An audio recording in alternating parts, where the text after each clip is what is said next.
I love seeing case studies of customer centricity in action.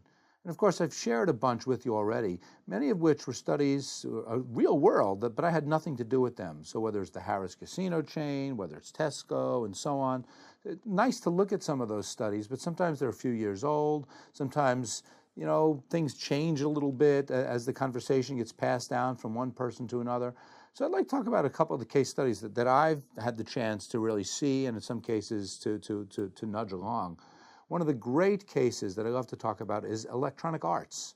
So many of you are probably familiar with Electronic Arts, the big gaming company. And if you think about that kind of company or that industry in general, it tends to be very much a product-centric business. Very much it's all about blockbusters. It's all about what's going to be the next big game. Can we come up with that great idea? Can we get a lot of people to buy it and talk about it? I mean, all of the things that I was talking about with product centricity. And for some games and for some companies, sometimes that works just fine. We come up with a great idea, we sell the hell out of it, we keep the volume up, we get the cost down, everything that we covered. But at the same time, we recognize that there's an opportunity to be customer-centric instead. So why don't we look at our customers? Let's look at the game players and try to figure out who are the most valuable players we have out there, what kind of games do they like, and can we use that insight to help us develop new games? So in other words, we're really making it customer-driven instead of purely product-driven. And I love talking about and working with Electronic Arts in this regard. Because yes, they're terrific on the creative side of coming up with games, but they're equally terrific when it comes to a lot of the customer-oriented metrics and insights that I've been talking about, or at least hinting at in our time together. So for instance, I mentioned lots of times customer lifetime value. And for a lot of companies, I'm saying, you got to do it, you got to do it. And for a lot of companies, it tends to be a barrier.